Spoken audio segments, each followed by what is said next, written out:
I'm rebuilding the worst team in the ACC until we can win a national championship. There is nothing more embarrassing than getting blown out by a smaller, much worse, in-state opponent. And as a result, after starting 0-3, head coach Brent Pry has been fired. We know the Hokies fan base can create a very feared stadium environment though, and as Virginia Tech's new head coach, now it's my job to put a good product on the field. Timeline matters, so I have to win it all in just 5 years, even though even Michael Vick couldn't achieve that here, and to do so, I'm going to be using the transfer portal a lot more. My first official move as the Virginia Tech head coach, though, will be benching quarterback Kyron Drones for sophomore Pop Watson III. When I was down there in Knoxville this past weekend, I somehow ran into a Virginia Tech fan of the channel, and he told me to rebuild the Hokies with this kid, so that's who we're going to focus on. It also makes sense to do so because every other quarterback on this roster, including true freshman AJ Brand's deal breaker, is going to be broken, so they're going to transfer anyway, but Pop Watson just cares about playing time. Considering Virginia Tech started 0-3, it almost feels like the season's already been lost on us anyway. We might as well see what the young guy can do. But I still decided that we were going to try and recruit a 4-star quarterback and a 5-star quarterback. We're just not having very much luck. If you were to look over at our school grades, it's very hard to find some good hard sells to pitch these players on, though there are some 3-star gyms I'm excited about. There's also some 4-stars on our board I think we're going to get in the coming weeks. But most importantly, the reason I am doing this rebuild is Virginia Tech still hasn't been able to win a game, so we're going to make sure that we can do that against an FCS school. I know I only have 5 years for this rebuild, but there is so much potential with this school, and it hurts me to say that the fans are not showing up. I can't blame them though. They've had a really rough start. You can see the upper deck is missing. It almost feels like all hope for this season has been lost for Hokies fans. But maybe Pop Watson III is going to be able to turn things around for us. I don't know too much about him besides he's got 87 speed, which means he's just going to be able to dust some of these FCS players. First drive has been going very well for him. We're going to look for our tight end on the slant, and it looks like St. German is in. All they had to do was get rid of Brent Pry and bring in somebody like me that can get this team to that next level. I'm not saying this is an impressive win for Virginia Tech, because it really isn't. But at least they finally have been able to get one this season. William Pop Watson III got 44 points on the board for them. He was able to throw for 215 yards, 4 touchdowns. But there is a large amount of guys that don't really care about a win over an FCS school, and they probably shouldn't, which is why so many of them still want to transfer. I think I've counted about 30. It's also time for me to pull out of Craig Hearns. As you can see, the 5-star quarterback wants to go to LSU. I can't blame him. There's no reason for us to be wasting hours on him. Same reason we have to pull out of Eric Metz. We're wasting hours. Penn State's gonna win. But the one big thing we have coming up that's gonna really affect this class is a visit week in week 6 whenever Wake Forest comes to town. It's after this road game against NC State that we're just gonna skip past. I can only hop into a few games a year in these rebuilds during the regular season. It keeps it to where I have to build a solid roster. I can't just play every game and win it all. It makes the 5-year rebuild a real challenge. As you can see, we did not beat the Wolfpack, which means we're 1-4. What I'll say about what's probably gonna happen this season is there's no way we make it to a bowl game, just knowing our schedule. But if we can come out on top against Wake Forest, at least our recruiting class should look better. It would set us up defensively for the future because all 4 players that are on a visit are all 4-stars, and all of them are on the defensive side of the ball. So you know what's on the line, and you're seeing how we've come out. Maybe Pop Watson shouldn't have kept that there, but he has been able to get us down the field once. He's looking for his 2nd touchdown of the day. But that was a really hard throw to make, and we're just going to laser this over to our tight end. He was catching it against the FCS school. He's not catching it now. But just like a certain German car, St. German is not that reliable. I have good news though. That really hasn't affected us that much in this game. Pop Watson III takes it in the half. He has really been able to inspire this offense to be at least decent. And as time runs out in this one, Wake Forest can't score 13 points on this play. So we're going to walk away with the win.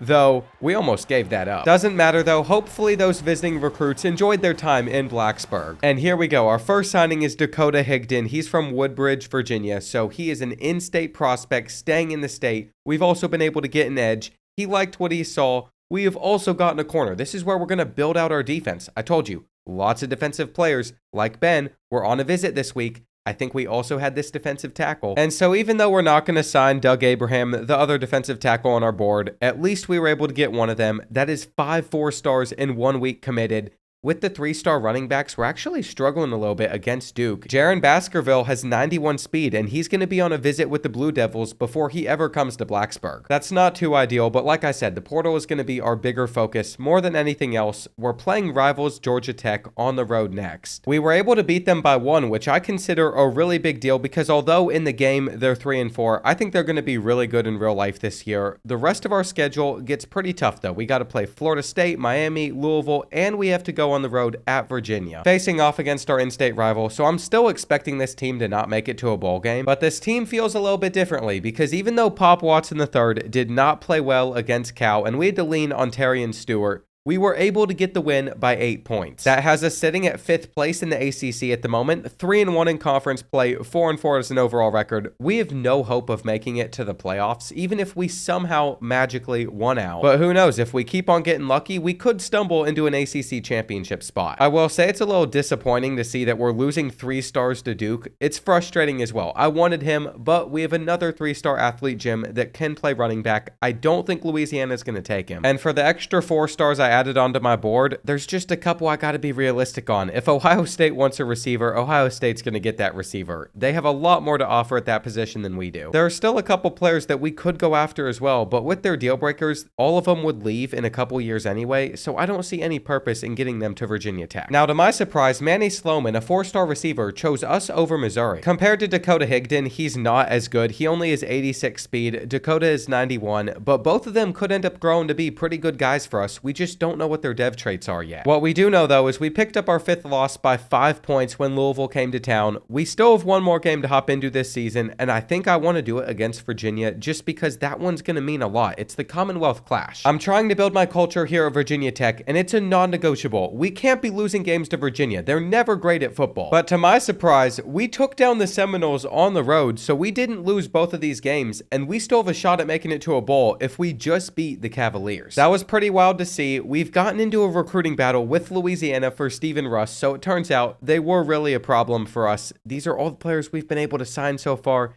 Not too much more has changed besides Georgia got one of the 4 stars I thought I might have been able to snag. And Manny Toledo is just a great name for a kicker, so I'm trying to get him from Illinois, but we might end up getting into a battle over a kicker. I don't think Virginia Tech fans are going to want me to dip too far into the NIL budget to get him. But here we go. We're going on the road, and we're going to try and take down the Cavaliers. I know Virginia typically plays some pretty good defense, but what they've done against Pop Watson III and this team in this game has not been very fun.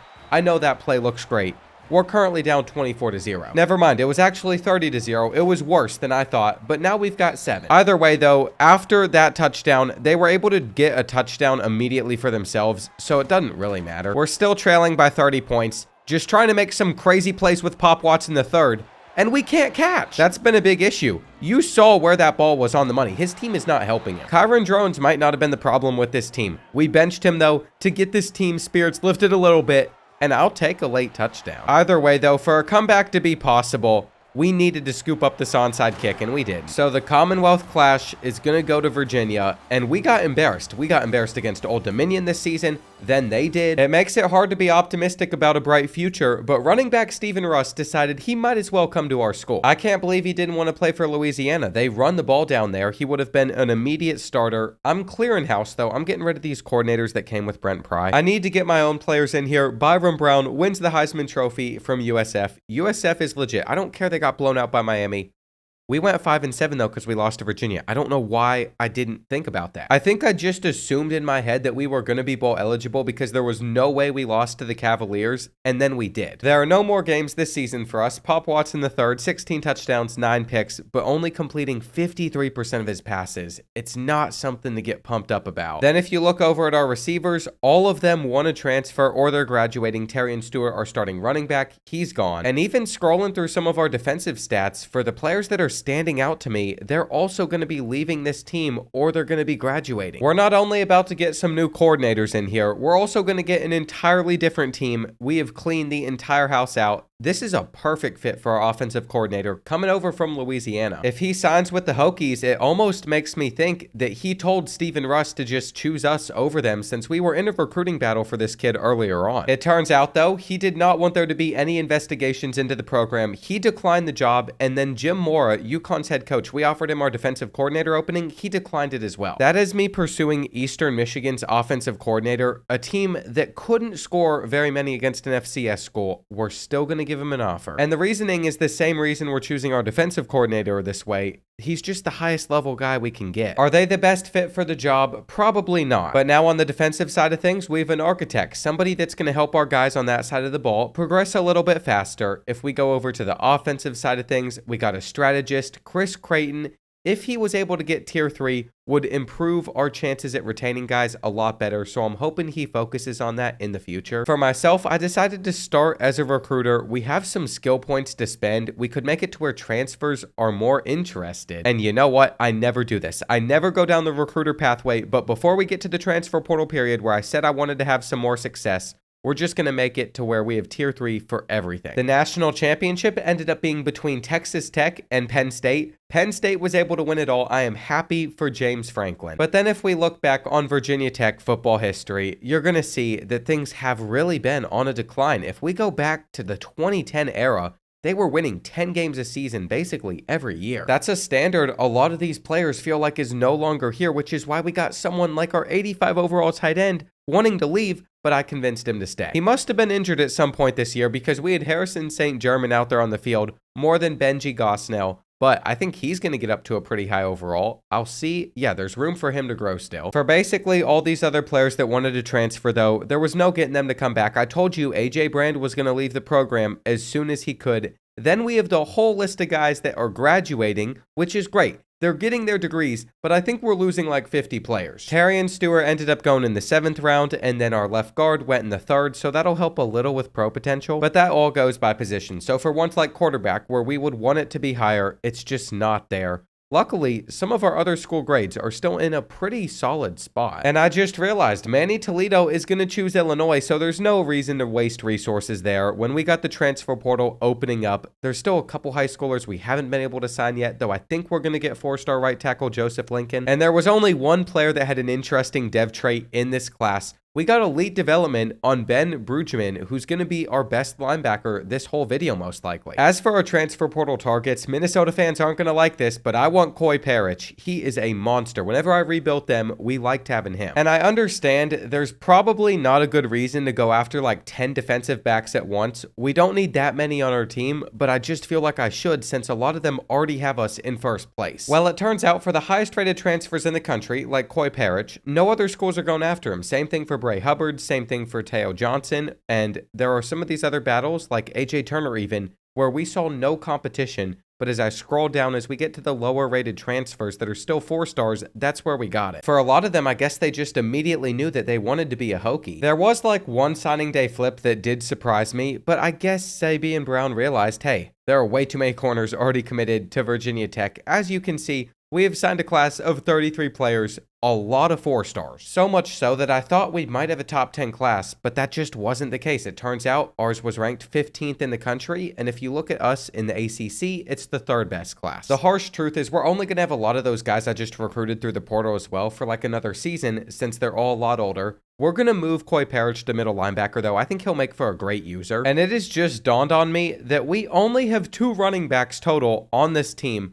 It makes me want to consider moving someone like Cameron Dyer over to running back, who we recruited through the portal as a quarterback, but we're not going to. Unfortunately for Pop Watson III, I think his job here is done because we have a 6'4" star dev quarterback that's going to be a freshman. His accuracy can't get as great as I'd like it to be, but he can become a lot faster, and he has the shifty ability to upgrade. Just for depth purposes, though, I do need to find a way to get another guy over from receiver to running back somehow. We can't do it at receiver since we don't have enough guys at this position already. So we're going to take one of our fastest and lower overall corners and see how he becomes when he changes to the offensive side. Thomas Williams really isn't all that bad. He's going to be a 78 overall. But in comparison to AJ Turner and freshman running back Jeffrey Overton Jr., he's not all that great. I would love to say that this guy would be the perfect running back for the final 4 years of this 5-year rebuild, but he cares about brand exposure. He's going to be gone soon. He is for sure going to want to transfer. I'm trying to upgrade Cameron Dyer's toughness, by the way,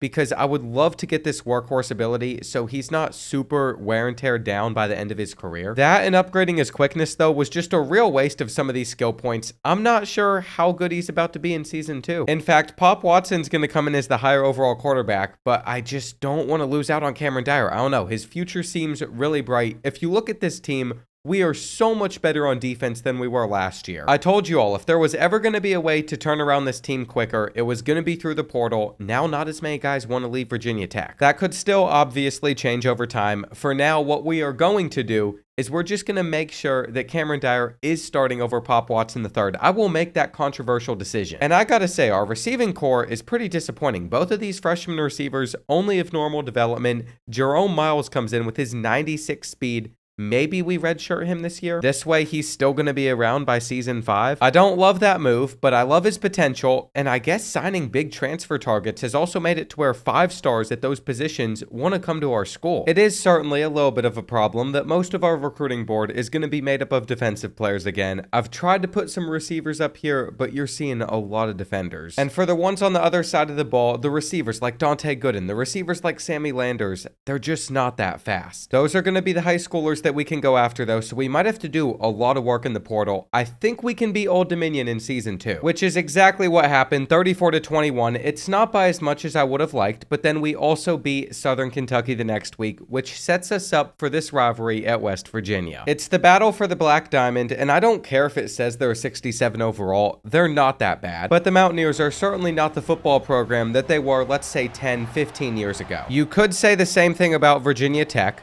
but I feel like we're starting to make some progress here. We just picked up that 3rd and 1. And freshman quarterback Cameron Dyer is going to get to keep this with no one around him. I'm telling you, picking him up in the transfer portal might have been the best thing we could have ever done. I might have made that statement a little prematurely, though. As you can see, he's missing throws. He is forcing us to punt it back to West Virginia with 4.5 minutes left. And in a game that is all tied up at 14, all I want to do is get them off of the field on 3rd down, but we just failed to do so. You know how much time we spent on making this defense good in the offseason, though, so we can trust them. We easily have the talent to get them off of the field. I have a great user in Coy Parrish, though there's no pressure, and so they get out this throw at the last second. It's in the air. You dropped that? That was the freest interception of all time. He had time to look up in the sky, have it fall into his hands. Oh, this punt's no good either. Why are we running away from the ball? Scoop that thing up. Scoop that thing up. Keep going. We're at the 45. All right, the stadium pulse might start to kick in for the Mountaineers, but I think it could be a little bit too late for it to matter now. Credit to Jordan Napier after the catch right there. He just set us up in field goal range where we just hurdled a kid as well. AJ Turner thinks he's Jeremiah Love out there. We're going to give it to the freshman. Jeff Overton Jr. did not finish the drive off for us, but he's going to get another carry, and this time he's in. It is looking like the Black Diamond rivalry is going to go to us. We've had to seal things defensively, though, and for whatever reason, West Virginia ran the ball a bunch. Any opportunity they could have potentially had it coming back in this game, they didn't do a great job of it. There's no way they're making it to the end zone here. I don't know about that, though. For a second, it looked like he was about to break that tackle and take off, but he decided to slide. At the end of the day, though, we got the result we wanted. Now we're going to be playing at Maryland. I don't care if they're 2-0. They're not normally very good at football. But do you know who is? Coy Parrish, who just set the single-game interceptions record against the Terrapins. Making him a middle linebacker was the greatest idea I've ever had. He had 4 picks versus them. And we were able to win this game 59-17. In fact, Malik Washington was so terrible, he threw 7 interceptions. This is the worst stat line I have ever seen when playing this game. We have certainly built up a defense that is very hard for teams to score against. I'm hoping that we can keep that going against undefeated Pittsburgh. Both of us are 4-0 going into this conference game. And this is our first real test of the season against a quality opponent. No offense to West Virginia either. That's just how far they've fallen over the years. Cameron Dyer trying to make a play back there. And I don't know if we're going to be able to. I kind of just want to see how far we can get with his speed before they take us down. Maybe we could have escaped that, but it was better to just throw it away and then throw a dot the next play. What's been weird is there's never really been the threat in this game that we're going to lose to the Panthers. I mean, look at the pressure that we just escaped to complete a 5-yard pass. Cameron Dyer is currently at the worst he's ever going to be, and he's making Heisman difficulty look like nothing. But knocking out that pass is a little bit annoying. We're going to have to settle for 3 to take our 3-possession lead, which we get. I just don't see Pittsburgh moving the ball effectively versus us. They could have gone deep on this play, but they had a bad throw. And so we are starting ACC play with a win over the Panthers. A.J. Turner was hard to stop on the ground, while Pittsburgh quarterback Matthew July was not difficult to stop. He had 48 passing attempts, 3 interceptions, 39% completion percentage. But let's not get too far ahead of ourselves. That was a freshman quarterback we were facing, a true freshman one.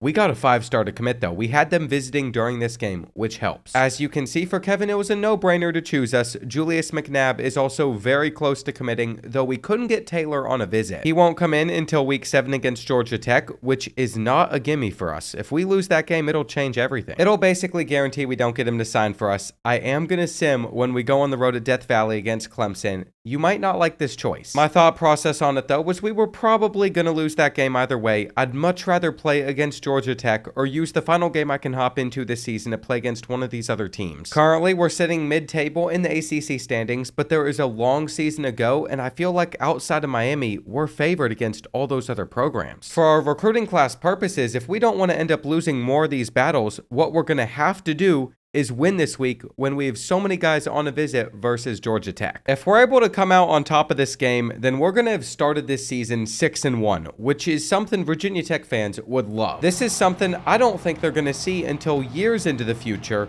Once they find a new head coach, maybe it ends up being Michael Vick, maybe it ends up being me. So we have already done this program right. We're finally getting the full Inner Sandman intro here as well. It has got me fired up too. I want to get out to a Virginia Tech game and experience this in real life. After getting down to Knoxville, seeing the game at Tennessee last weekend, it made me realize I have so many stadiums to see IRL. The atmosphere was just unbelievable. For this game though, I thought I was passing that with the RPO on 3rd and 3. A.J. Turner got it at the last second. We're actually in Wildcat for 4th and 1. He's going to keep it. And that defender made the right choice, but you can't stop him. Picking him up in the transfer portal has really helped our offense out, but not enough to fully overcome a tough Georgia Tech team. As you can see, with 2 minutes left, we're down by 7. 2 interceptions, no passing touchdowns for Cameron Dyer. He was expected to have a bad game at some point. They've been able to stop his running game, forcing him to throw it. And you would think that he was a starting quarterback for Iowa with less than 100 passing yards. On the ground, though, it's been a different story. That's where our offense has kind of thrived. A.J. Turner has 165 yards. And look at the placement of Cameron Dyer's balls against this defense. He's not been very successful, but every so often, he is able to find some. We're going to have to juke this kid that gets us down. All right, it is 3rd and 17. Waiting to take our slant. We might as well just scramble with Cameron Dyer. His juke move is certainly not where I want it to be yet. I should have never had a play action on that play. No time to do anything there. We're going to lose this rivalry and lose a lot of battles. The Tech Mobile goes to Georgia Tech, and it's unfortunate because we hopped in to hopefully win. I've just ruined all the momentum that we had been building up where things were looking great for us. We know that I was about to jump in front on Sammy Landers next week. We know Dante Gooden's probably now going to go play for Georgia Tech because that's the other school competing for him. So it's time to cast a wider net, and I am shocked that there is a 5-star, the number 2 receiver in the country, still available. Bringing in a player like J.C. Snow is what we set out for whenever we started this season. So at least on the recruiting front, we're living up to expectations. If we look at some of these players that want to transfer, it's not going to be as painful as you might think. What we always want with our program is players that aren't going to get a deal breaker and want to transfer out, so it's better that they leave sooner rather than later. For the rest of this year, though, we are just going to have to resort to simming since I've already hopped into 3 games this season. And somehow we have still been able to get 5-star free safety Taylor Lobet. Our defense is going to be so good in a few years. I know that might sound crazy considering Coy Parrish is a 98 overall. We have multiple defensive backs that are all 92s.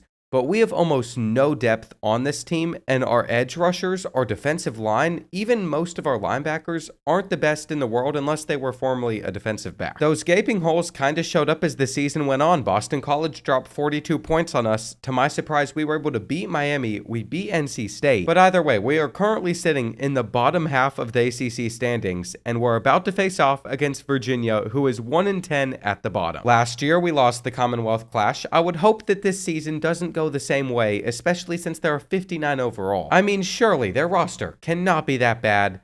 It doesn't look like it's great, but it is much better than a 59. They sent a freshman quarterback out there on the field versus us, where they had 5 total first downs, 85 yards of offense. I mean, this is just insane to look at. We won 44-0. It was a great bounce back for the program, though it is really disappointing that we lost half of our conference games. It almost makes me want to pull the trigger and fire defensive coordinator Chuck Martin. You had great defensive guys. We should have had a better defense than we did. Maybe I pulled the trigger a little prematurely, though. Then I went and sorted by team stats, and I saw that we allowed the 6th least amount of points at the FBS level. He actually just got fired for no reason at all, because we are ranked inside the top 25 too. We turned around Virginia Tech and got rid of one of the guys that helped us do it. All for the hope as well that the grass is going to be greener on the other side. Am I seeing this right? Nico won the Heisman Trophy at UCLA.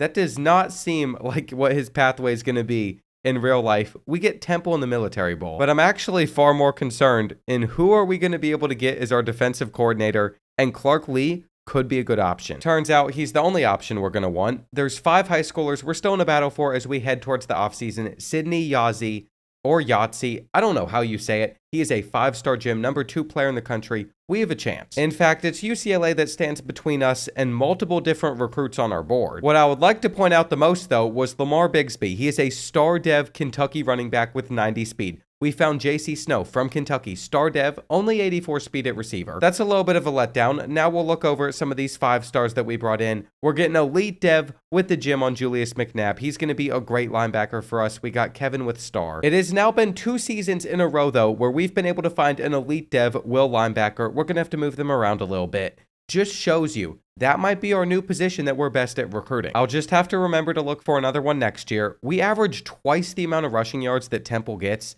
so we should theoretically just run this ball down their throats with AJ Turner. That would be a great way for the senior to go out. And am I seeing some snow? The snow games are so rare on this game, but we have gotten ourselves one. Even the Hokie Bird is excited for this. He's going to look good on some Thanksgiving dinner plate. It's that time in the night where I'm starting to get a little bit hungry. He's one of those mascots that is acceptable for you to eat. There's other mascots you probably should not eat. We're currently trailing 10-0 though. Jeff Overton Jr. fights his way in, and I just have to wonder, how has this happened? It's clearly taken our offense 3 quarters for us to even wake up in this game. Cameron Dyer with a good throw to the end zone though on our next drive. And the lead that Temple worked so hard to get has been erased completely. With all the momentum on our side, it's put the Owls in a really tough position. They think that they can test us deep, but Teo Johnson just doesn't catch the ball. That's okay. I wanted us to have some more room to work with anyway. And this is so satisfying to play in. Cameron Dyer with a deep throw down the field. Higdon is going to get his 2nd touchdown of the day. And what is it going to take for him to get on the ground and start making a snow angel? That was the type of celebration I was looking to see there. We finished with 28 straight points to win the Military Bowl in this snowy game. It caps off a freshman season for Cameron Dyer that I think he's going to be happy with. We're talking about a kid that had 20 touchdown passes, but 17 interceptions. He threw 17 interceptions, and I'm sitting here justifying him being out there on the field because our run game was so good behind AJ Turner. The problem is he's going to graduate, and then Jeffrey Overton Jr., our next best running back, is going to leave due to brand exposure. So all we're going to be left with is receivers to throw the football to, and these guys will mostly be sticking around. On the defensive side of things, basically everybody besides Coy Parrish in our top 5 for sacks is going to be back for another season, but it makes sense. Those guys weren't as good overall-wise as what we would have hoped for. So our new defensive coordinator, Clark Leah, is going to be able to inherit a couple of useful players. He's just losing all the stars, though, that should have probably been on one of these playoff rosters. I'm glad they decided to be a Hokie, but they're all going to be 1-year rentals as they go on to enter the NFL draft early or graduate. I'm not seeing Jeffrey Overton Jr., though, as one of the players that we're going to lose. Instead, there's some of these lower overall guys that want to transfer. We just recruited Kareem, and he is going to decide to stay. The freshman tight end is not gone yet. There was quite a few losses from this team, though. Benji Gosno, a tight end, that was another player we didn't talk about too much. And I'm disappointed we didn't get 2 first-round picks. See, here's the thing. I wanted to go down the talent developer pathway, but in order to do so, we need to have another player drafted in the first round first. And if that doesn't work out, I feel like Tactician could be calling my name in the future. I'm just not going to spend our coach points yet. We'll just adjust based off of our needs. Once again, we got a lot of defensive backs that want to transfer in here. I've noticed, though, Weston Bryan, the 39th highest rated transfer from App State, we're first on his board. and he's a freshman. He wants to play for us. You could claim that wouldn't be very loyal of us to Cameron Dyer, but we have to see what other options we could have for the future. We're just going to see what we can get through the transfer portal, and most of the time, we probably won't win a lot of these battles. We're currently just feeling out interest, and now I have to guess the hard sell. There are 3 options that it could be. It contains championship contender and conference prestige. It's all I know. It is time for the moment of truth, though. We have been able to guess it correctly. We had him on a visit, and it's looking like Weston Bryant might become a Hokie. For some of these other battles, like for the 5-star receiver, we're not going to be as lucky. UCLA is clearly going to win that one. We might need to schedule this guy for a visit. It's a good thing, though, that there is so much value in the transfer portal. Like, I've been able to find CJ Spence, a 6'4" freshman cornerback that we could get from Virginia. There's just so many players available. It makes it to where I wasn't stressing as hard who was going to sign with us on National Signing Day. The first player we lost was Weston Bryant. He chose Clemson, even though we had it lined up to get him. Florida got both Micah Strickland and this corner. And what I've started to notice is basically a bunch of teams in the ACC outside of the Gators took players that I really wanted. Here's the thing, though. Between J.C. Snow, Devontae Williams, and Justin Thompson, we have 3 star dev receivers as true freshmen. Plus, we don't even need to get Micah Strickland as a transfer because we signed 2 5-star safeties. The only schools that brought in a better class than us are Ohio State, Clemson, Georgia, Nebraska, and USC, as we're coming in at number 6. Some of those guys are just going to immediately transfer at the end of next season, though, because there's no way for someone like Jabu Apple, we're meeting his deal breaker of playing time. Training results are where things are really going to get serious for us, though. I think it makes sense for Cameron Dyer to be the most accurate that he's ever going to be in his career. I'm not sure if there's any way for those skill caps to unlock. He has also been able to get up to 92 speed, and we can look at some of these physical abilities, just nothing that we can purchase yet. He just doesn't seem like one of those guys that you can really win a championship with. Jerome Miles, though, at receiver is going to help him. With his 98 speed, his gold takeoff, we can just make his route running and everything else better over the coming seasons. He's such an exciting piece on this roster, but he's going to be overlooked by Manny Sloman and Jordan Napier, at least for this next season, though I don't like Manny Sloman's 86 speed. When I look at this roster and I compare it to what we were working with last season, it's actually got me a little bit underwhelmed because I think this is worse than what we were dealing with. And I even have to question if Pop Watson III is worth starting as a senior over Cameron Dyer. We saw Cameron Dyer through 17 interceptions, and he's just a sophomore, while Pop Watson III's got much better accuracy. He's a senior, though, which makes it scary to give up on Cameron Dyer, but 66 throw under pressure can never get any better than this. It's a hard spot to be in, but the expectations have to be pretty high if we are coming into this season ranked 18th in the country. I just can't believe the difference between our offense and defensive overalls. We have a 94 overall defense with a defensive line that's pretty mid still. It's really just our linebackers that have taken a step forward and then still having really good defensive backs. But when I think about it, a lot of our focus has gone towards defensive players, so all of that makes a lot of sense. Funny enough, I've decided to continue to go for defensive players because those are the best guys that we can find. We need more defensive backs. Once we get these guys, I mean, we should win at least like 5 of these battles. We'll be covered there. I still got some receivers on the board. We had this insta commit out of a Mike linebacker, and then a couple quarterback options that we're probably not going to sign, but this is where the transfer portal could come up big for us. It got us Cameron Dyer, who's going to be the backup to Pop Watson III for his senior season. My solution for Cameron Dyer to not transfer out, though,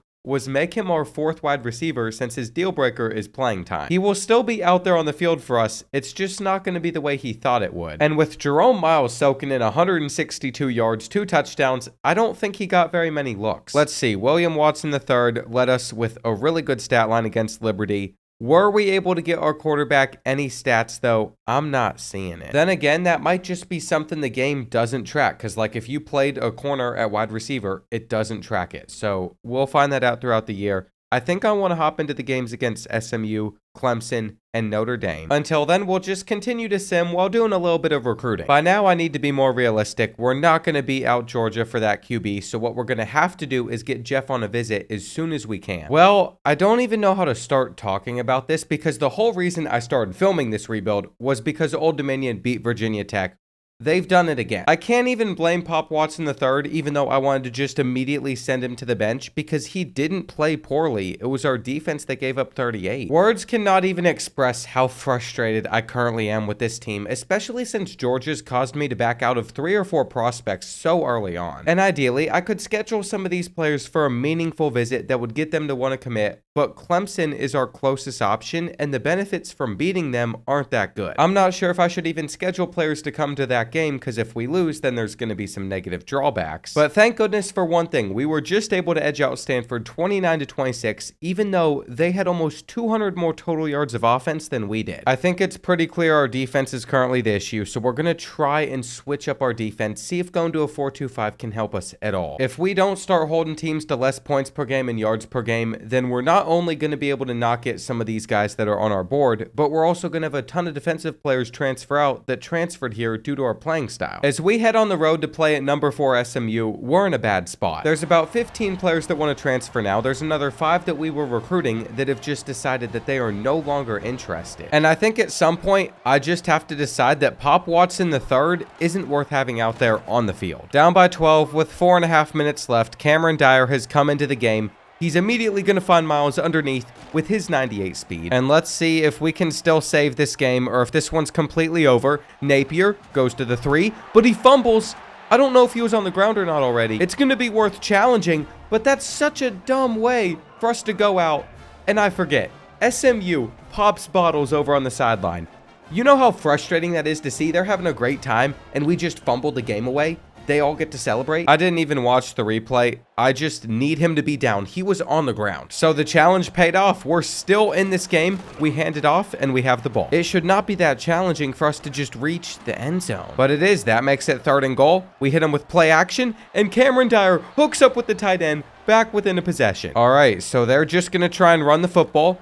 The RPO works. They broke a tackle. It's 3rd and 2. But for whatever reason, they're in hurry-up mode, and I don't think they're going to snap this ball. For clock management purposes, if they did, it'd be really dumb on their part. I liked how our defense was set up to stop them, though. There's the handoff. We're in there. Cameron Dyer still has an opportunity to turn around the season. We know he's earning back the starting job, but I want to see a big throw out of him, and the takeoff from Miles is going to work wonders as he's in the end zone. Jerome Miles is a beast, and he's only a sophomore, which is the best part.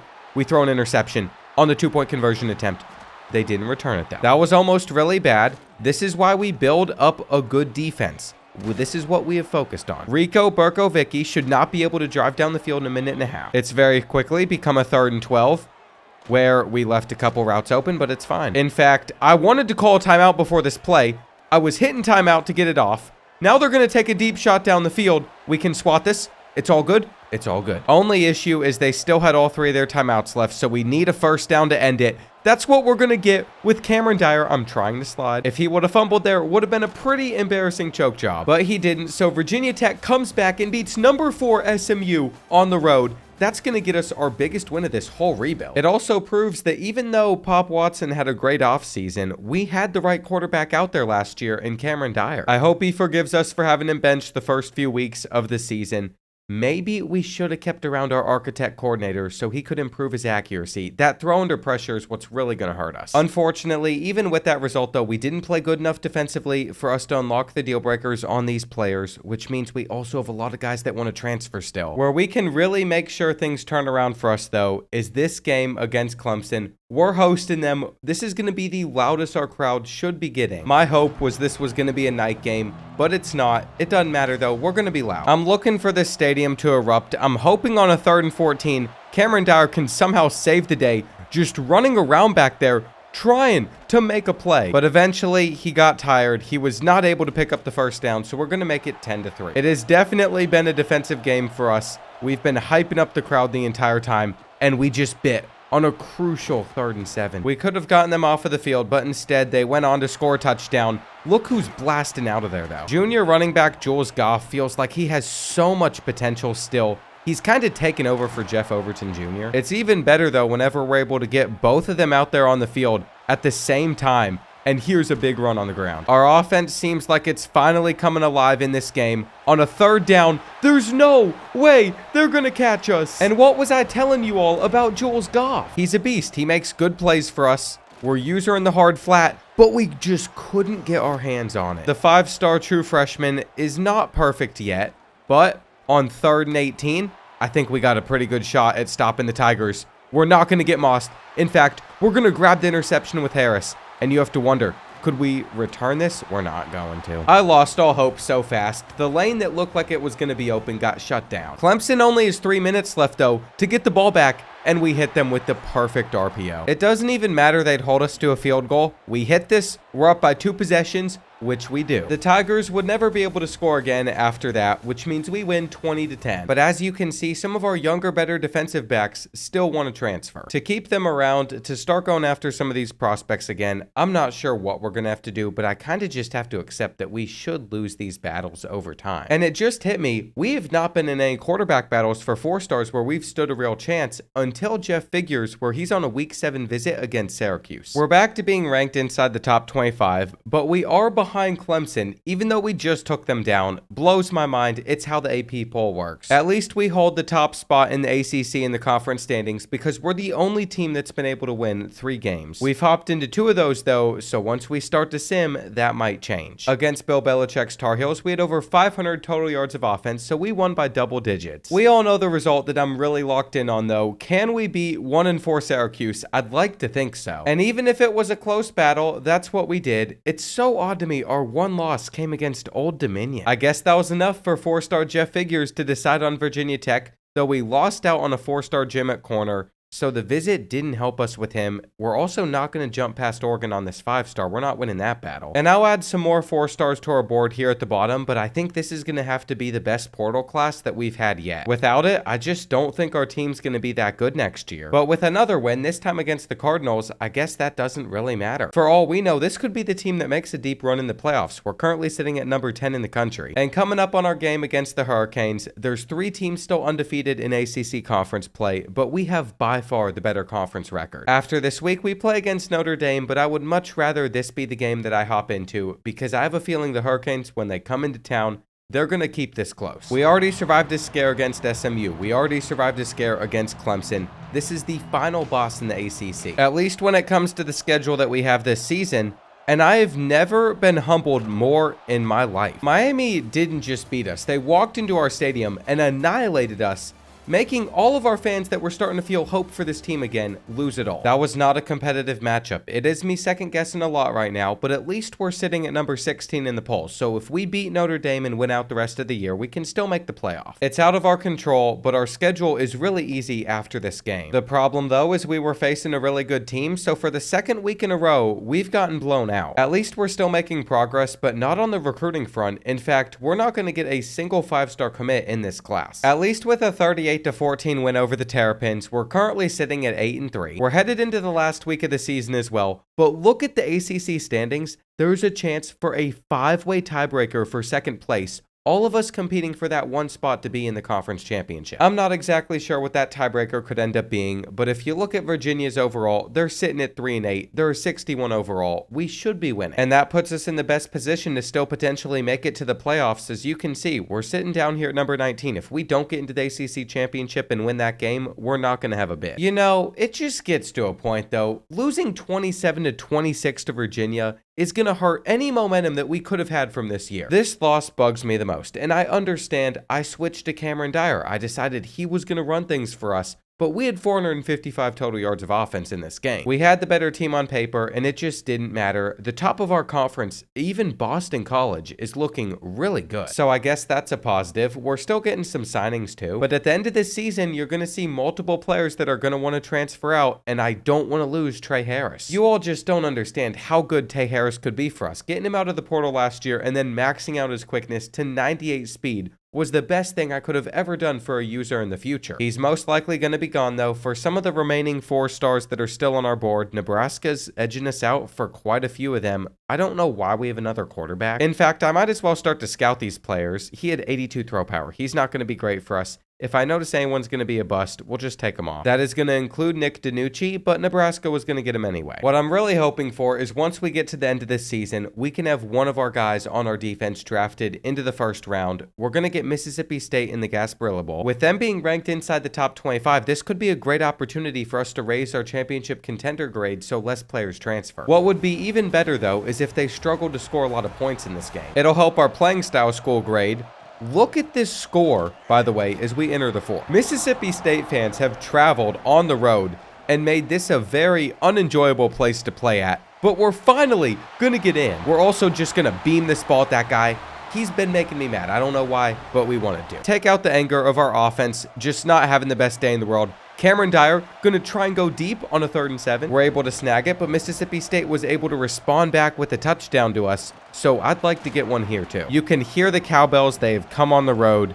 They're frustrating, hard to play against, but look at Jules Goff just exploding again. And then all the work that we did to hold Mississippi State to not many yards went away in the fourth quarter. I don't think our playing style grade's going to be that great. We gave up 231 total yards of offense, which is still really low, but that number could have been something like 100. That result is going to give us back-to-back seasons, going 9-4, winning a bowl game, which is the best back-to-back seasons Virginia Tech has had since 2016-2017. It only leaves us with 2 seasons to win a national championship, though, and they still want to leave. That loss to Virginia really messed things up for us. Look at the semifinals, though. 3 of the 4 teams there, ACC teams. Clemson won it all over Miami. Our conference prestige is really good, and can we convince Tay Harris to come back, please? Please. Lots of failed persuasions coming up. The only player that we convinced to come back was Jabu Apple, the player I said that was going to leave due to playing time anyway. This time, Kareem at tight end, he decided he was going to go for good. But guess what? Kerry Brown is projected to be a first-round pick, and that's what we really wanted. If you look at our defensive stats, he was nowhere to be found when it came to our tackling leaders, but he was 3rd in sacks on this team. And just seeing some of the numbers Cameron Dyer put up this past year, I have to look for another quarterback through the portal. He's not rushing for that many yards on the ground either. Jules Goff went over 1,000, 15 tutties. But if you remember our stats from last season with guys like AJ Turner, nothing that we're seeing is special. You know what I've been waiting on, though, the actual draft results, which confirms we can now become a talent developer. When it comes to trending results in our players' progression, that's going to be a humongous deal. All we need to do is get 50 more points in Motivator. And if anything, I'd like our offensive line to be fully maxed out here. That's going to spend 50 after we also spent 20 to unlock it, which means now we can purchase talent developer for 15, and I don't know how many coach points we have to spend, 135. We're definitely not going to have enough right now to get this as far as I'd like, but I've made sure that our wide receivers, tight ends, offensive linemen, all of our defensive backs are going to progress a lot faster than these other positions.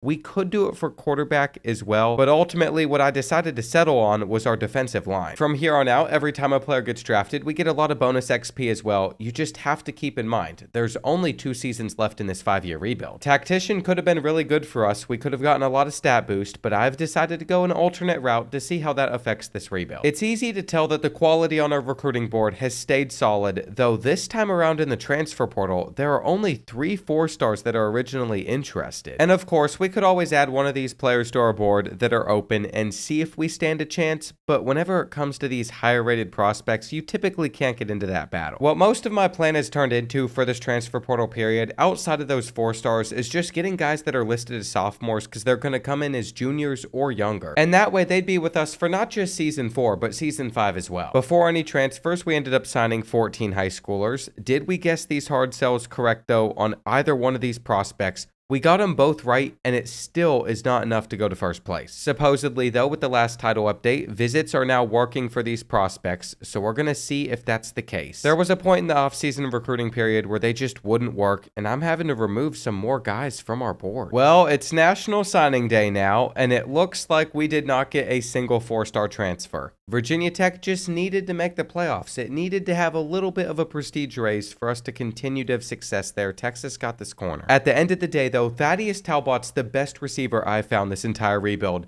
We got him out of the portal with his elite development. He is only a freshman right now. We don't know if they're going to be the future for us or not yet. This was the worst class ranking-wise at number 22 that we've had. But if you compare that to the rest of our conference, it's still within the top 4. There's certainly a lot of concerns I have with this roster as we head into these final 2 years still. But seeing some of these dev traits has me feeling a little bit better. We know that Jules Goff deserved this. He is now a senior with 36 skill points to spend, but his quickness and elusiveness is already maxed out. I was able to get him the Platinum Shifty, and then I also upgraded his power twice, but outside of that, nothing that you're going to see is going to be too game-changing. Then when it comes to Cameron Dyer, since we can no longer worry about his accuracy, I got him up to 94 speed. I wanted to get Shifty at Platinum or Magician at Platinum, but we need some more skill points before that can happen. For wide receiver Jerome Miles, he's going to be our best receiver. I think what I want to do for now, though, instead of upgrading his route running or hands, though, is just get his quickness all the way up to 99. I've not seen this in a while. You're pairing that with a platinum takeoff. And then Thaddeus Talbot, between the talent developer perk that we have and his elite dev trait, has 70 skill points for us to spend. Another interesting surprise we have on this roster is our punter, actually. He had star development, so we maxed out his kick power.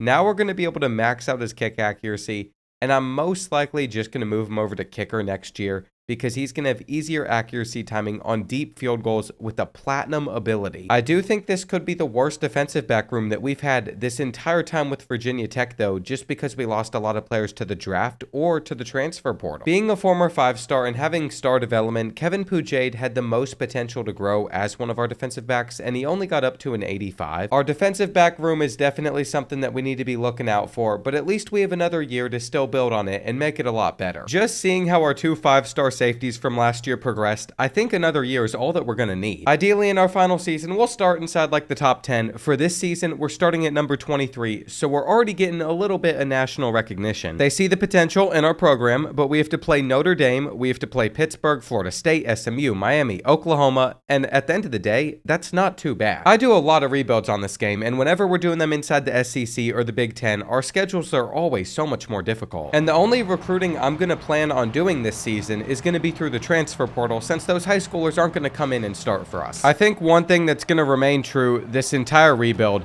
is our defense is carrying far more than our offense is. That was a nice little run from Cameron Dyer, but we've held Notre Dame to just 3 points, and look at how overpowered Shifty is. You kind of just glide through everybody. Once Jules Goff breaks off a couple big runs, he'll be set to have a huge season. We held Notre Dame to a field goal with 7 minutes left. I didn't think they were going to hit it, but that's exactly what they did, and we're going to be able to easily get the first down. I think one thing we've not done well in this game is taking many deep shots down the field. Though everything was boxed up on this plane, we still got back to it to catch it with Miles. It is not fair that he is 99 speed, platinum takeoff, and he can also make catches for us like that. Big 3rd and 6 coming up for us, though, where we're patient and we're going to try and find Talbot. It looked like he hung on to the ball, but they're saying it might not have been a catch. I do not get why we're even looking at this. He got 3 feet down. It was just a great play. It reminds me of something you would see whenever you're watching on Saturdays. We don't even need to score a touchdown on this drive. All we have to do is make sure that we get a field goal. And look at that. They're hitting them with the flag, so that's going to give us a new set of downs. The little extra help from the refs is what we're going to need to beat Notre Dame, and that's a great start to Season 4. They were able to score in the final seconds, but it's not going to make the difference. I will say, though, Cameron Dyer is not great through the air still. It's certainly a weak spot on this team. It actually makes me want to try out a playbook like Georgia Tech's, because when this game was created, they had Haynes King at quarterback. He's running the football a ton. So we'll see if that can help our rushing game as we host Liberty for our next matchup. Just like that, he had 15 carries on the ground for 77 yards as our leading rusher, though we only beat the Flames by 4. It's just a reminder that none of these results on our schedule are going to be a gimme. At least there was no way that we were going to lose to Old Dominion again 40-0. That is BTA. We got Louisville coming up next. I'd love to do the same thing against them. Though at some point you have to wonder, are we ever going to play a game on the road? It needs to happen at some point, but what is this result? 58-3? How did we melt down like this after winning 40-0 the week before? Obviously, Jay Stuckley had a decent game for them at quarterback. They were able to run the football well. We didn't run the ball that well at all. We had 3 interceptions with Carson Boyd. Cameron Dyer is injured. It makes so much sense. We went to running the football more, and he immediately got hurt. He's out for almost the whole season with the torn bicep. We're also missing one of our running backs. He's like a 3rd stringer. But now this is going to greatly affect our offense. It's not like Carson Boyd is that inaccurate either. I'd say his throwing stats are very similar to what we had with Cameron Dyer. He's just not as quick or elusive on the ground. I would say I've already seen enough and just throw Paris Kazee out there, the true freshman, but he is even more inaccurate. He's going to throw like 7 picks a game. I don't think he's ready to take the field for us. Going on the road at Wake Forest, who is undefeated for whatever reason, this is where we might lose again. Well, there's the difference right there. When Cameron Dyer doesn't immediately get injured and we don't have a game plan for it, we were able to plan against the Demon Deacons. We won by 28 points. We're going to need to plan well against Pittsburgh, though. We're about to have to play them on the road. We still got multiple teams as well, like Miami and SMU left on our schedule, Florida State too. All of those being good programs. I'm not able to hop into all of these matchups,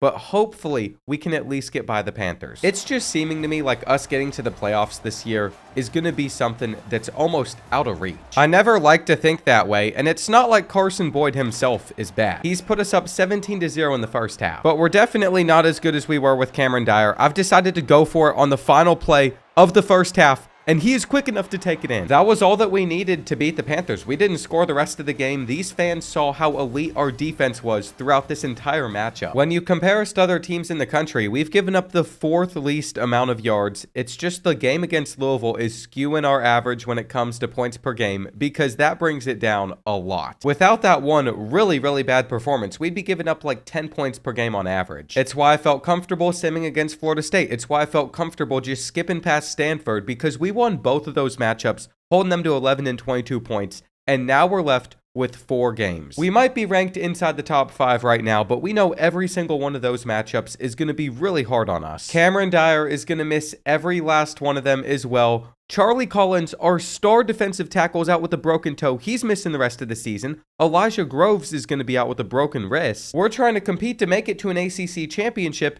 and 3 of our best players are just missing. I think what I want to do, though, is just simulate against SMU and then play against Miami next week. I was hoping we could beat the Mustangs without my help, but unfortunately, I have to report that they took us down by 6. Where that leaves us is number 12 in the country. No shot at really making the ACC championship, but if we win our last 3 games, we would be in the playoffs. So we're about to find out. Is this another season where we get blown out by the Hurricanes, or do we have a real shot at taking them down? Headed into this matchup, they're undefeated, and Jeff Overton Jr. has been out there a little bit. The later we get into the season, the more Jules Goff is just going to get tired and not always be out there, but he takes this one in and tried to dunk it on the ref's head. I haven't seen someone come that aggressively on another man since Zion Williamson during his Duke days. But that's the type of energy we need out of these guys. Currently, we're trailing by a few points, and we're going down. The worst part is now to hit this field goal. We have to be almost perfect, and it's going to miss to the left. Carson Boyd could just never get this offense running the way that we needed it to.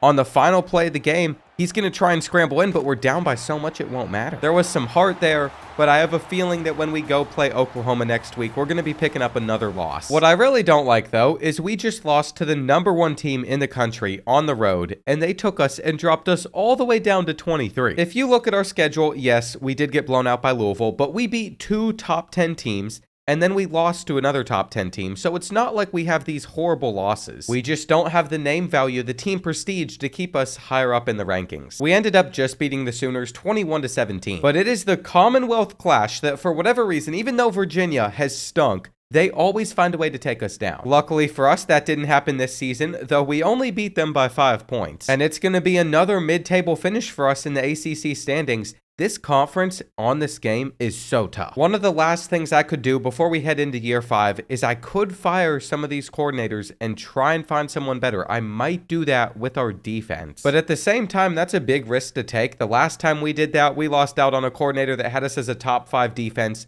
I don't think we want to get rid of Clark Lea. And if anything, it feels like it's our offense that continues to regress every season that we go in the future. No receivers were having success. Obviously, Carson Boyd was not that good through the air either. But defensively, outside of Charlie Collins, we're returning our entire defensive line that put up some decent sack numbers, so that's good news for us. When it comes to the players that want to transfer, it's only Apple at running back because we're just not giving him playing time. He's like the worst guy on the roster. And we're going to be looking for Taven St. Clair in the transfer portal if he's available. He just won the Heisman Trophy at Boise State. we're going to get Michigan in the Mayo Bowl. We could still end the season with success, but there's also the chance that we finish 9-4 again. That would be 3 straight years in a row for the Hokies. We wouldn't even be able to crack 10 wins. But I feel like we're performing about as good as this team truly is. Cameron Dyer is back for this game. But we still find ourselves only scoring 6 points in the first half, and we got to get out of bounds. Taking a field goal would be the safest way for us to end this first half, but we're not playing it safe. We're trying our hardest to score a touchdown here, and we got to turn upfield. Fight! He's short. We're just not going to be able to get another play off. It was a risky decision, but I feel like it was worth it. We just needed to reach the ball out. Currently, we are playing so much better offensively. The problem, though, is we haven't been able to finish our drives in this game whenever we get into field goal range. And what a throw from Cameron Dyer. He's keeping some hope alive for this team. We might just send up a 50-50 ball. We've not done one of those in a bit. It works out in our favor. There's some defensive PI, and we're going to get 15 yards. You might be wondering, what happened to our running game? Well, that's been stopped really well by Michigan throughout most of this day. When Jeffrey Overton's out there, he's averaging basically 1.5 yards per carry until that one. And the reason we're leaning on him so much is because Jules Goff is out with a strained tricep. If anything, what I've figured out for next season is we're very reliant on just a few players. If they get injured, we're going to be in a lot of trouble. On third down, we're just taking off though. We're going to find our way in. And this is where a defensive stop would be absolutely massive. Michigan is going to have all the time in the world, and we just can't get down to the ball. They'd go on to score a touchdown. We clearly just had no pass rush there. We're going to be able to get a huge run on 2nd and 19. The only reason for that is they didn't think that we were going to run the ball there, and now we're going to roll out, potentially take our slant or the safer option. Winning this game means more than you can think. If we don't win this game, our championship contender grade's going to be so low. It's going to affect the transfers that we can get. An awful sack to take there. And now we just have to look for a big play. There's only one guy that can save the day. We could throw it up to him, or we could just split the zones. Talbot gets the first. I don't know what Michigan was thinking there, but we have some life, except we just threw it into 4 people. 4 people! What type of read is that? Cameron Dyer clearly cannot see the field. He can't see the field just like Alexander Bean could. It's why he's more of a run-heavy quarterback, but we could still stop the run and get the ball back, or we could just give up a touchdown to Michigan and let them go up by 2 possessions. Basically, any hope I had in this game just went completely out the window. We're going to send up a deep ball to our fastest receiver, but even Miles is not getting open here. This has been a very frustrating drive to witness. We just lost 4 yards. I'm stuck in a formation where I can't even audible, put hot routes out there, or anything. So here we go. Game on the line, and it's another interception. We're going to lose to Michigan. I tried to get creative there at the end, and it made things so much worse. We should have stuck with 4 verticals. It's got me genuinely wondering if we're even going to be able to get to double-digit wins in Season 5, the last chance I have to get Virginia Tech a national championship. If I'm just being honest, the way that we started Season 2, it looked like things were going to be super easy in this rebuild. Since getting that first elite transfer class, though, every transfer class after has gotten worse. We're also going to be losing a couple players like Carson Boyd, who's upset about his playing time. Buddy, you got out there on the field for half the season, and you were terrible. I don't need any of those guys to stick around, though. I wish Jules Goff could have just stayed healthy for a little bit longer. He could have 100% helped us get to double-digit wins this season. We got 2 more players drafted, no first-round picks. That's going to give us a little bit more coach points to spend. We have 33, so we're going to make our starting defensive lineman gain XP faster, and we got 21 left. I don't think it really matters what we do. Maybe we should boost our pipeline bonuses for defensive backs so we can recruit more in the portal. That feels like the right decision, and we could get Tay Harris back from Colorado after he left us because he is in the portal again. What I've been able to do is find 2 different quarterbacks for us to go after. I would love Kobe Kramer, but if we get 3-star Rafael Gold, he could be decent enough for us to make him our starter. And then for all the other guys on our board, all of them are 4-star transfers, so hopefully we can sign like 10 of them. In order to do so, though, we're going to have to guess these hard sells correctly, and when you're not working off much information, it's really hard to do so. All we know is Kobe cares about playing time, so this is what we're going with. Every so often, you get super lucky and they'll just tell you all 3 of the interest, but this is pretty rare. Well, as we head into week 3 of the offseason, we have already gotten a transfer to commit. I don't think I've ever seen that happen so fast. But unfortunately, we got Kobe Kramer's hard sell wrong. We have been locked out of the quarterback. This is just crazy for us to already have a commitment. There's another hard sell that we got incorrect. For all those players that we're going to lose on, I'm just going to take them off of the board. At least it seems like we're going to get Tay Harris back, and my favorite players are the ones where other schools don't even pursue them. Even better, sometimes we can get the hard sells incorrect and we're still going to be in first place. So that has definitely worked out for us. Now that we're at National Signing Day, I feel like we got almost 20 transfers. I was able to get almost every player on a visit. There is Tay Harris coming back to Virginia Tech.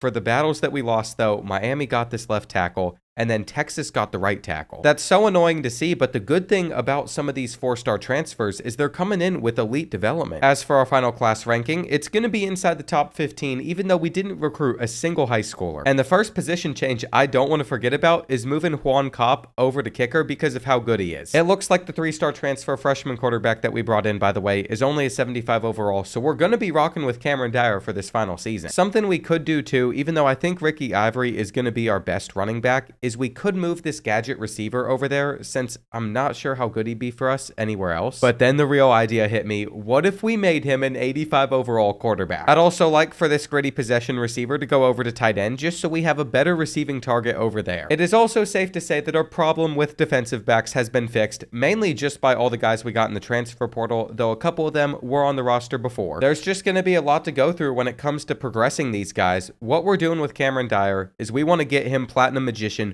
We want to get him Platinum Shifty. I feel like his throw power being 90 is already good enough for us. We know his accuracy has been capped out for a while, but we want to get him some better juke moves as well. When we compare him with the guy that we just moved over from wide receiver, he's going to have 89 throw power, but he is so inaccurate that he will never see the field. We really should have just made him a running back. I'm not quite sure what I was thinking. It's very obvious to me that Ricky Ivory is much more of a receiving back than a power back. So I'm no longer as excited about him as I once was, and we might just start Jeffrey Overton Jr. over him since he's a little bit quicker and he has a better shifty ability. Where I'm having a lot of fun now is our receiver that we moved over to tight end. He's going to be a beast in everything besides his blocking. We can't get that up with the build that he has, though his abilities continue to get better and better. And when it comes to Jerome Miles, I just can't believe how good he ended up being. 99 speed, catching stats solid, route running pretty good, 99 release. He's going to just take off and run by everybody. Then on the opposite side of the field, we have Thaddeus Talbot with Platinum 50-50. We were able to get that. We also got him up to 95 speed.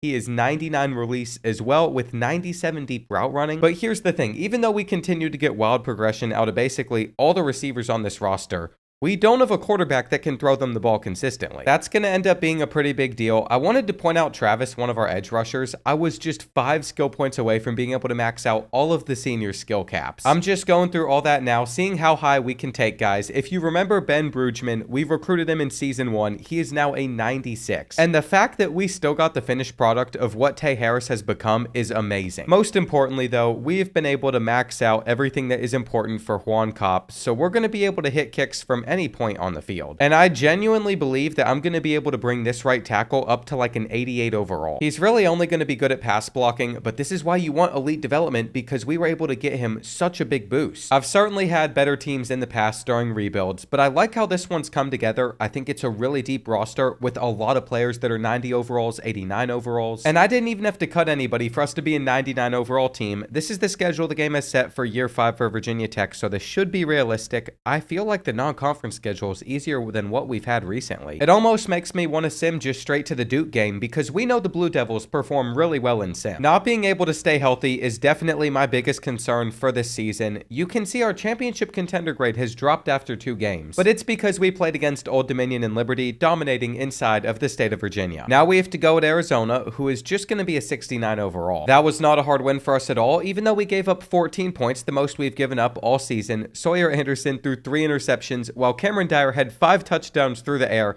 He's actually passing the ball well, and he had 6 total touchdowns with this rushing one. It's making me believe he should be in the Heisman watch, which is why I'm not surprised he's up here. At the end of the day, though, if he doesn't get that many passing touchdowns this season, then he's not going to win it. And he didn't have a single one in a 27-19 win over the Terrapins. Now we have arrived in our game against Duke, and I feel like if we don't hop into this, they're just going to beat us. So what we're looking to do is start this season 5-0. Listen, there were a lot of years where I didn't do the best by Virginia Tech. We had our struggles.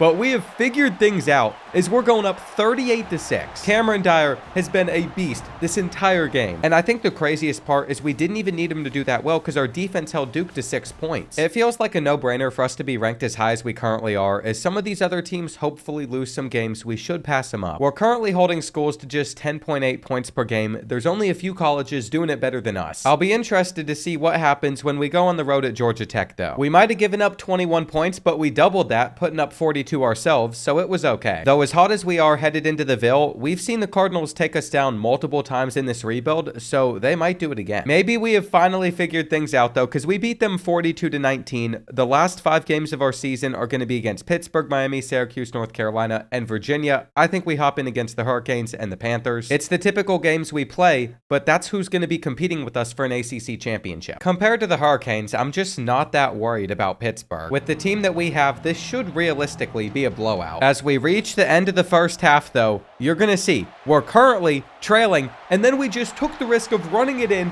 to tie things up at 17-all. Our defense is simply not playing very well in this game, but Cameron Dyer is having himself a day. It's just starting to blow my mind how many points we've given up in this game. Is that another good throw?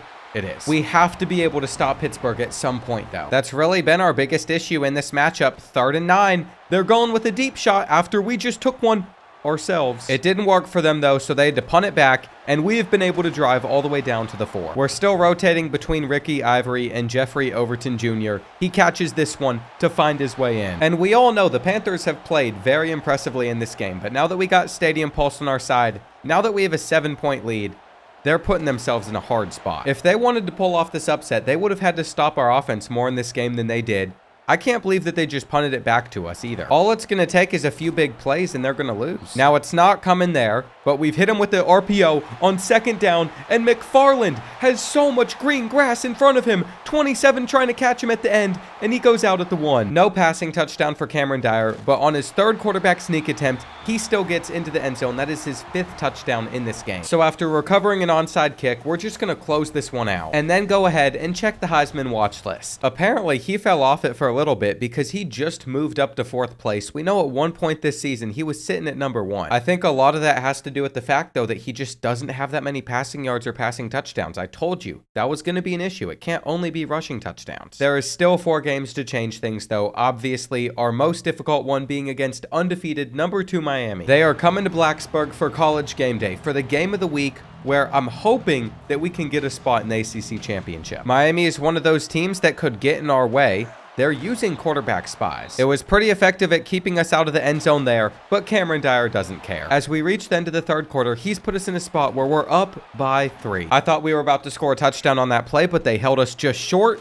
and now he takes it up the middle. What's crazy is it's been a lot of Miami turnovers that have allowed us to pull away. They consistently turn the ball over time and time again in the 4th quarter, which is why we won. And the potential for a Heisman Trophy continues to live on. 4 interceptions out of Matthew Wiley, though, is not going to happen if we have to play the Hurricanes again. And depending how these final 3 weeks of conference play go, that could be a real possibility. Just like us, Clemson is currently undefeated. We're literally just going to sim these next 3 weeks, and we're going to hope that we come out 12-0. Just off of the fact that we're currently sitting at number 4 in the country, I have a feeling that we probably picked up 1 loss, but we're in the ACC championship. And there it is. North Carolina was able to beat us by 1 point. Our defense has definitely not looked the best up until this game against Virginia recently. It's something we should be a little concerned about. We're about to play Clemson in the ACC championship. Miami's a playoff team no matter what, so is Florida State. And the Heisman Trophy could really go to Cameron Dyer if he can pass up Barry Chick, who's not going to be playing this next week. You know what we need to see against the Tigers, though. A lot of touchdowns from him. And if we're going to win a national championship with the Hokies here in Season 5, then this is a game that we should be able to come out on top of. I wouldn't consider it a must-win for us, but it would be nice. Clemson has certainly gotten off to a better start than we have in this game, and I thought I was going to place it around that kid. He turned around, he saw the ball coming. So there's our first pick. To win the Heisman Trophy, Cameron Dyer needed a lot of touchdowns in this game. And that is unfortunately just not how this one unfolded. It's about to be 4th and 10. We're currently trailing by 10 points, and we keep getting hit. I guess we weren't getting the ball out quick enough. They're about to go to the end zone, and we knocked it out. The Tigers have Julian Lewis as a senior as their quarterback. and they're breaking some really big tackles. I still think we are the better team. All we need to do is get them off of the field on this 3rd and 14, but they came so close to the marker, and the handoff gets them the first down. I really hope at some point we have a chance to rematch the Tigers. As we were trying to pull off a late comeback, this game very quickly turned into a huge blowout. And what that means for Virginia Tech, well, no ACC championship in this 5-year rebuild. I'm not surprised the Heisman Trophy is going to go to Barry Chick. He didn't even have to play for him to earn that because of how bad we performed. We're in the playoff against Nebraska. There's no national awards for this team, though. Even though Cameron Dyer at one point looked like he might be the best quarterback in the country, he finished the year with 4 interceptions. Jeffrey Overton Jr. had 17 on the ground. Dyer had 15. We were simply just way better at running the ball than passing the ball, which makes some sense. That's the play style that we have gone for. When it comes to interceptions, we were able to force 8 of them with senior cornerback Rakeem Stroud. He had himself a pretty good year. This is what the bracket is shaping up like. We'd have to play Ohio State if we beat the Cornhuskers. There is no easy path to win it all with Virginia Tech, but we average 40 points per game, and I have to have some faith in this program. I think it's really helpful that we get to open up at Lane Stadium with the playoff game at home. And in the final 5 seconds of the first half, I'm being aggressive because I want this game to be tied up. They might have knocked that ball loose, but we have one final play to get in, and we do. This shot alone just makes Blacksburg look incredible. I have some bad news, though. With 6 minutes left, we're currently trailing by 2 possessions until Cameron Dyer goes out. Our offense has just been shut down by these better defenses now that we're not in ACC play. And our defense is no longer playing as well as it was whenever we were facing off against our conference opponents. This is a very big 3rd and 10, though. We're expecting them to have like a slant coming across the field. We could have picked that. But you know what? Either way, we get the ball back. And this is where Cameron Dyer just goes to work. You've got to be able to keep up with him. We're looking deep every so often as well. We're trying to throw it over the head of that kid. I think this 0 blitz is going to be extremely costly for them. You could just tell by the lineup that it might have been one. They disguised their coverage, though. They got Cameron Dyer. 3rd down, man-to-man coverage. And it's a hospital ball. It looked like it was dropped, but for whatever reason, we've been given the first down, so we have very quickly just hurried it up and called another play. I don't know how we have gotten that. The drive continues for us, though. Cameron Dyer steps up, and he's going to make it into the end zone. To come back and close out this game would sure be something. On 3rd down, running backs open underneath. They had another guy open underneath. He jukes us out, and he's getting loose. He's out of there. All of a sudden, Nebraska is back in this because we can't make a tackle. I remember when I used to make plays like that on this game. Now it just feels like they only happen to me, but we have not gone deep in a bit. We haven't. I had to do it to them. There's no reason to have a receiver that good if we don't use him at what he's best at. We still have to finish this drive off with a touchdown, though, and we're closer. I feel like if I ran the ball here, I would just be getting stuffed. They got a lot of guys in the box. So we're going to go with the halfback screen instead. We're going to immediately run through it. And keep in mind, all we have to do is prevent them from scoring a touchdown where they're getting a little bit closer. These are the biggest moments of this entire rebuild. And we just keep on giving up yards that are so easily there. This is really it for us. They take the quick read, and they're hurrying it up to the line to just spike the ball. Here we go, 3rd and goal now. I have to watch the flat. We got both of those routes locked up, but they have so much time back there in the pocket, and we couldn't get our hand on the ball. How did he see his receiver and make that crossbody throw? I'm just not buying it. That is so unlucky on our part.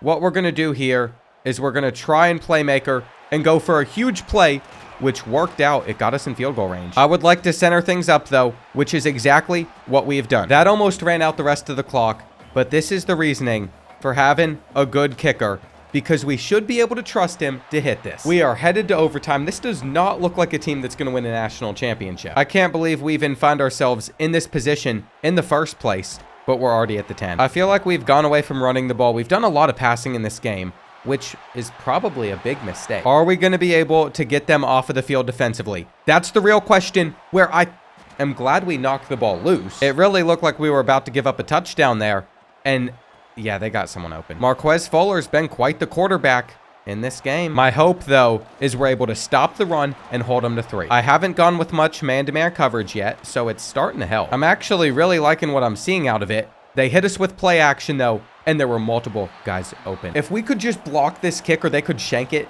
that would be a dream. Instead, though, it's going to put the pressure back on us. I think after we ran for our last touchdown, they're going to come out with some better run defense than what they've had. So we are going to go through the air and almost take a sack. I really don't want to be trading 2-point conversions back and forth. Of course, there's going to be a flag. Just when it looked like we had the first down, we had momentum, they're hitting us with holding. Now we have to be careful. We cannot take a sack here. That'll make the field goal manageable. But we are about to be iced with our kicker. And assuming that this goes in, we're going to be trading 2-point conversion attempts back and forth. We've got triple overtime. This is the play that stresses me out the most. We're going to be short. We're going to be short. I thought we threw that and we were in. Why would you come back? Now we got to get super aggressive here. I think they're going to run it. No, they're throwing. They had a hitch open and I left him. That's it. That's it. I'm sorry, Virginia Tech fans. We did a lot in this rebuild. We came far.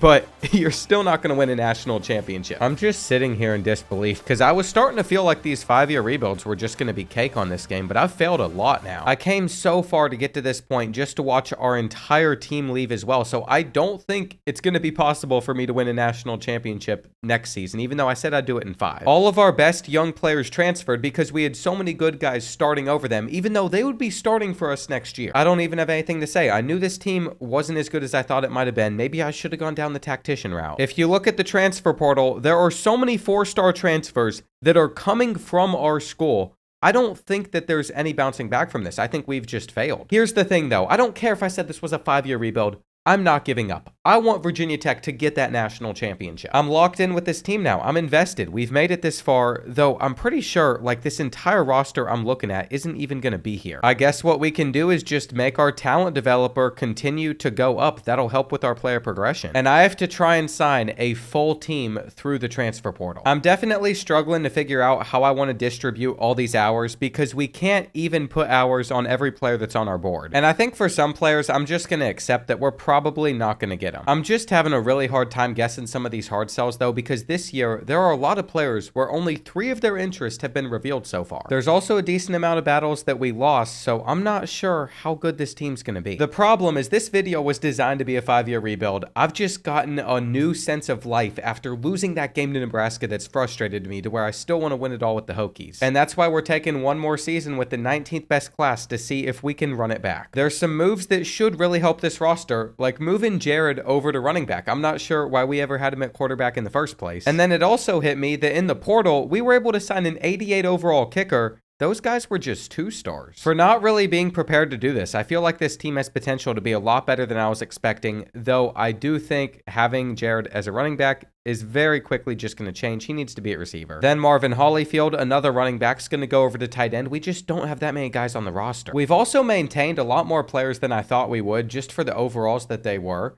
We're seeing some dev trait upgrades that are going to help take guys to the next level. As you can see, we got all of these guys here that I thought I was going to be able to manually upgrade. Some of them have skill points though, and some of them collected no skill points at all. I almost feel like something is broken. Never mind, it was just a visual bug. Once I click in there, we have the skill points to actually spend with some of these players. So we're going to take them to even higher overalls.